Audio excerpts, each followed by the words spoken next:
Now, the answer to this can be a little tricky and even somewhat debatable, but our answer here is that the transcription factor would bind less tightly.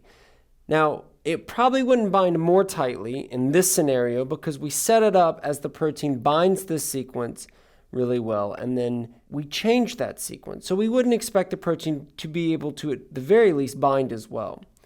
It is possible in some scenarios that we lose the ability to bind altogether. But in general, any given sequence of DNA, one protein is making contact at multiple points, at multiple letters. So any given sequence, there are multiple important points of contact. And changing just one of them won't completely obliterate the ability of the protein to bind, but you will diminish its ability to bind tightly.